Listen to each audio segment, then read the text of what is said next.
السلام عليكم ورحمة الله وبركاته. ولله الحمد رب السماوات ورب الأرض، له الكبرياء في السماوات والأرض وهو العزيز الحكيم. إن ولي الله الذي نزل الكتاب وهو يتولى الصالحين. Ici, je voudrais répondre à une question.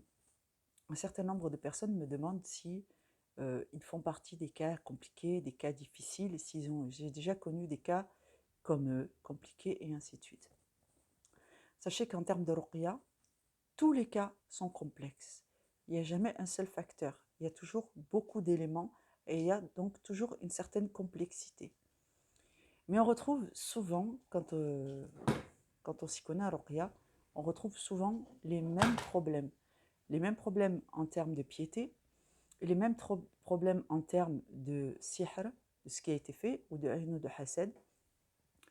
Et pour faire simple, les cas les plus faciles, quel que soit le nombre de sihr, quel que soit le nombre de ayn, quelle que soit la difficulté que les autres vont vous faire, les cas les plus faciles, c'est systématique, c'est toujours comme ça, c'est la règle. Les cas les plus faciles, c'est les gens qui ont un tawakkil en Allah inébranlable. C'est-à-dire qu'ils sont capables de faire le sacrifice de tout ce qu'ils ont. Ils sont capables de faire abnégation et de mettre leur famille entre les mains d'Allah. Si les gens leur font des difficultés ou qu'ils ont peur pour leur famille, leur confiance en Allah est au-dessus de ça. Ils vont faire confiance en Allah pour la protection de leur famille, pour la gestion de leurs relations familiales, pour la régularisation de leurs problèmes financiers, pour toutes les questions d'ordre de santé, pour toutes les questions d'ordre financier, pour toutes les questions de faciliter l'adoration et le rite, pour toutes les questions qu'ils auront, toutes leurs problématiques. Ils font grandir leur confiance en Allah. Ils s'acquittent de leurs zakat, ils s'acquittent de leurs actes d'adoration en essayant toujours d'améliorer quelque chose, et Allah les aide. Et ces cas-là sont les plus faciles. Quelle que soit la difficulté de la situation, plus la personne a confiance en Allah et s'acquitte donc de la connaissance, elle va chercher la connaissance et elle améliore sa pratique et elle augmente encore son tawakkil, ça c'est les cas les plus faciles. Les cas les plus difficiles, quel que soit le niveau de sihr, quelle que soit la difficulté, des petites ou les grandes, ou une accumulation, les cas les plus difficiles, c'est toujours pareil. Ce sont des gens qui sont attachés à un aspect de la dunya qu'ils mettent au-dessus d'Allah, en lequel ils ont le plus d'espoir qu'Allah. Ça peut être ton carnet de contact, ton avocat, ton mari, ton fils, comme moyen de subsistance, la personne dont tu dépends financièrement. Ça peut être la banque, ça peut être le travail, ça peut être... C'est comme quand tu dis à quelqu'un « lâche cette corde, sinon tu ne pourras pas aller sur l'autre rive » et que la personne elle te dit « non, il faut me sauver, que j'aille sur l'autre rive et après je lâche la corde ». Ce n'est pas nous qui décidons des lois d'Allah. Allah il vous dit « quand je vous mets dans l'épreuve, vous devez être capable de me prioriser dans toute chose et de lâcher prise avec les aspects de la dunya. » Parce que si tu veux augmenter spirituellement, il faut répondre à cette obligation qui vient d'Allah.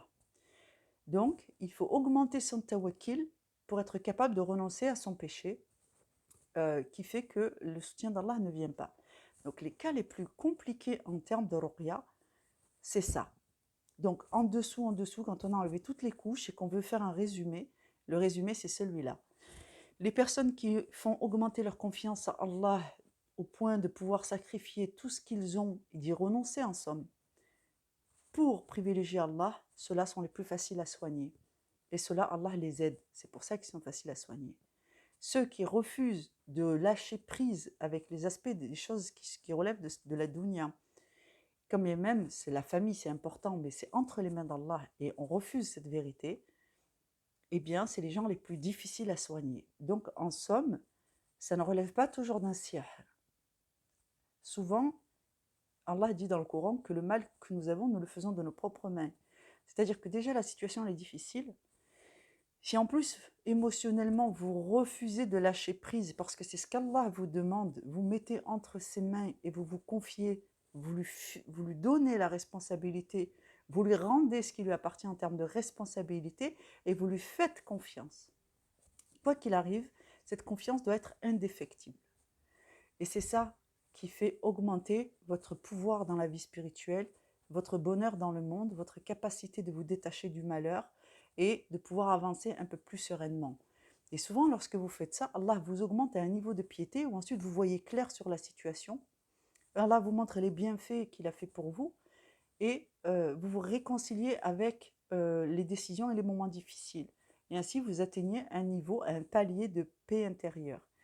Donc, je sais que quand on est dans la difficulté, on a du mal à le comprendre ou à le voir ou à imaginer que ce soit possible, mais je vous assure que c'est bien les conditions qui sont émises dans le Coran et dans la Sunna. Et c'est bien les termes de l'islam. Qu'Allah vous facilite, et si vous vous reconnaissez dans ces différents aspects, au moins vous avez déjà un élément de diagnostic sur la nature de vos problèmes à régler. Salam alaikum wa rahmatullahi wa barakatuh.